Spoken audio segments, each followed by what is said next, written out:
you by using religion, chasing after titles and attention, silk ties, bow ties, looking sanctimonious.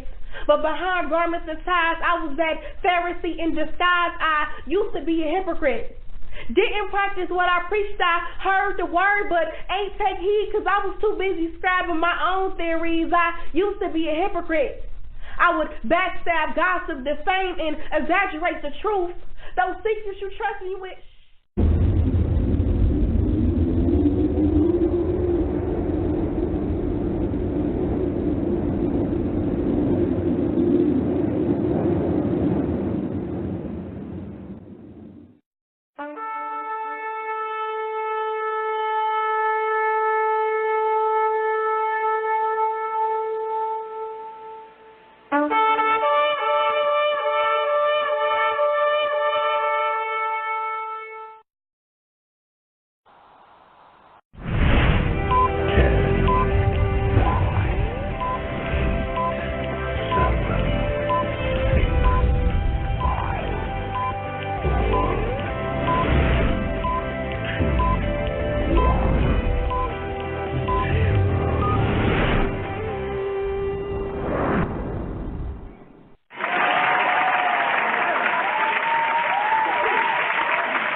Shalom, everyone.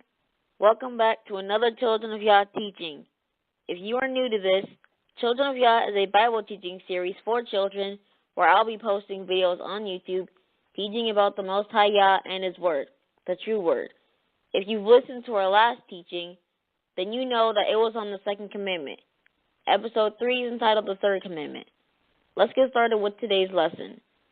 Open up your Bibles to Exodus 20, verse 7. I'll give you a moment to find it. Okay, Exodus 20, verse 7 says, "You shall not take the name of Yah your Father in vain, for Yah will not leave unpunished the one who takes his name in vain." This commandment might not be understandable once you first read it out loud to yourself. If you don't know what vain means, let me tell you. Well, in the simplest terms, vain means useless, meaningless, and of no purpose. It's like saying or treating Yah like he's a waste of time and serves no value in your life. For example, we take Yah's name in vain and make him useless when we say that we serve him, yet we live differently to contrary to his word. Romans 2, verses 17 through 24 gives us a good example of how we can take his name in vain, making him and his word worthless to those around us. Romans 2, verse 17 through 24 says, "Behold, you are called an Israelite, and trust in the Torah, and boast in Yah, and because you know his will, and the things that must be observed, being instructed out of the Torah, and you have confidence in yourself that you are a guide of blind ones, and a light to those in darkness, an instructor of foolish ones, a teacher of children. You are the pattern of knowledge and of the truth as embodied in the Torah. Now you teach others, but you fail to teach yourself. You preach that men should not steal, yet you steal. You preach that men should not commit adultery, and you commit adultery. You despise idols, and yet you rob temples. You are proud of the Torah, yet you dishonor Yah through the breaking of the Torah. For the name of Yah is blasphemed among the nations through you, even as it has been written." Okay, did you hear what Yah just said? You make his name blasphemed among other nations when you openly say that you serve Yah and claim to teach his word, but you live differently. Pretty much, Yah is calling you a hypocrite. A hypocrite is a person that's a pretender. They pretend to be in one way but before men, but really, they're nothing like who they claim to be. Look, you can't say that you love Yah and then turn around and live differently. This is how you take his name in vain, besides calling him by titles like Lord and God. It goes much deeper than that. You gotta live what you preach. Otherwise, you're just a hypocrite who's not being real, and no one's gonna believe you. It's just like the boy who cried wolf. Still not convinced? Well, listen to this audio clip, and we'll be right back. Now, taking God's name in vain, what exactly does that mean? Well, traditionally, people have looked at this commandment in terms of how we talk. And that's the obvious. Taking God's name in vain is as simple as carelessly or thoughtlessly using his name in our day-to-day communications. If you'd like an example, look no further than America's current favorite all-purpose exclamation, "Oh my God." Now, people who say that typically aren't addressing God or even discussing religion. It's just a meaningless phrase to use in moments of anger, surprise, joy, sorrow, frustration, even boredom.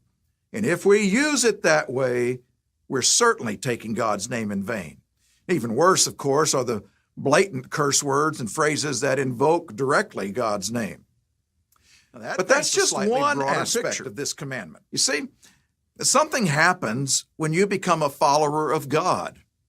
It changes how people look at you. And more importantly, it can change then how people look at God. Don't believe me? Well, consider this. The reputation of a sports team depends on the behavior of its players. The reputation of a company depends on the actions of its employees or administrators. And the reputation of a religion depends on the lives of its believers. That means how you live will reflect back on more than just you. It's going to reflect back on the God you claim to serve. People are going to watch, and specifically, they're going to watch the things you do and the things you say.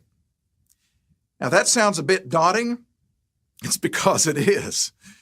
But it's also incredibly encouraging because it means the example you set will impact the lives of people around you. The depth and nature of that impact depends on how you carry the name of God. The third commandment also means that you're not to use the Most High's name incorrectly. Now, it's not a bad thing saying his name if you're praising him or if you're calling out his name, but a lot of other people use his name incorrectly a lot for an entire different reason. Most times they use his name when something really cool happened or when something scary happened to them. That's the wrong way to use his name. The reason most people use the Most High's name incorrectly is because they don't know how powerful his name really is and how bad it is when they use his name in the wrong way. Now, if you've done this before and you didn't know, Yah won't punish you. He is merciful. But the times of him winking at our ignorance is running out.